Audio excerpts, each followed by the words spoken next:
We will try to ensure that you don't go for the thrust levers by the reminder of no reverse, and Doug will say that and I will say that about a mile out.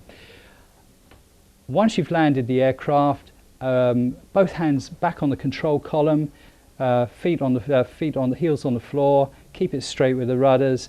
I will reconfigure the aircraft. I'll spool the engines up to about 60% initially, run the flaps to 20, retrim the aircraft to about 5 units, check the speed brakes are down, and I'll get a thumbs up from Doug. Once I've got the thumbs up, I'll advance the thrust to 90% or 85-90%, sufficient for the touch and go.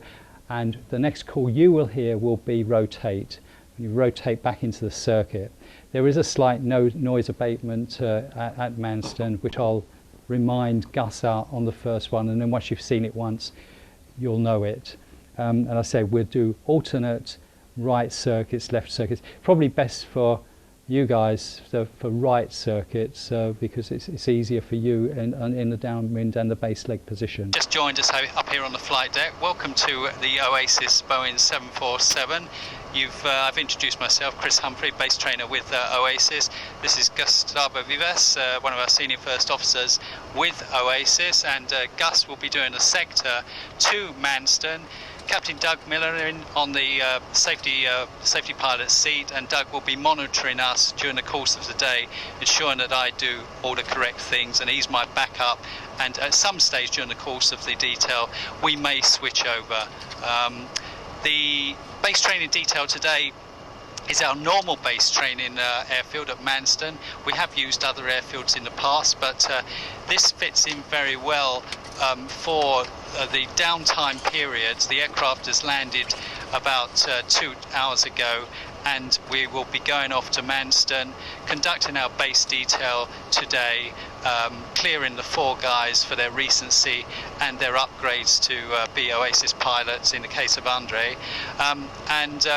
Manston is only 20 minutes away, so it's just a quick flight to Manston, and then they're very receptive to us.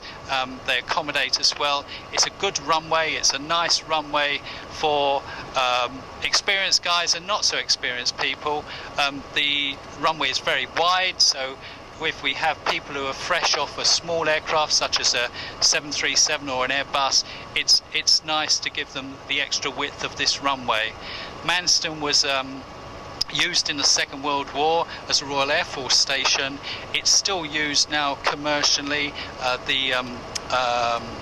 Manston is actually Kent International, and a number of freight operators use Manston, such as MK, Cargolux, and other commercial airlines as well.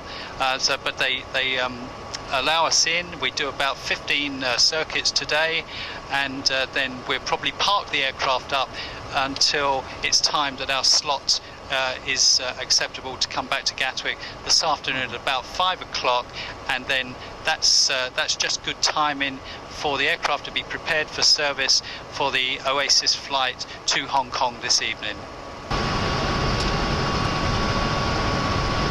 Spare power. Shit. 500. Okay, got 1.10. Check. Rate descent's good. Localizer good. Just on glide looks okay. Power's good.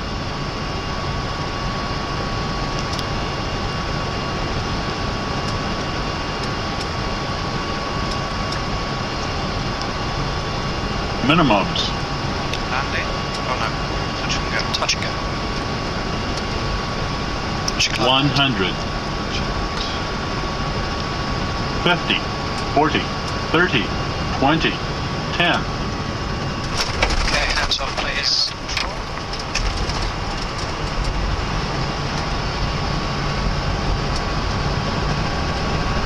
Okay.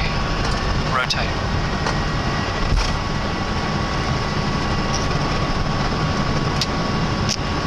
Autopilot. Gear up. Okay, I have control mark, thanks very much. You're out of here, thank you. Andy, I'm going to do this. Okay. Simulated engine failure. You continue to fly the airplane and tell me what's happened. Okay, it seems like we've lost one of the engines on the left-hand side. I would say it's Okay. number one. Okay, I agree with that. Number one engine is retarded. Simulated engine failure, the thrust lever, the fuel control switch, and the engine fire switch. Simulated engine failure drill is complete. Okay. You're on 3 engines. You get a tiny bit of rudder, a bit more power. However, for safety reasons, I'm going to spool this one up to about 40%. Okay. All right. So we've got it should we need it at any time, and that's the safe option. Okay. Yep. You're on 3. Thanks. Excellent. Just need a little bit more on these, I guess.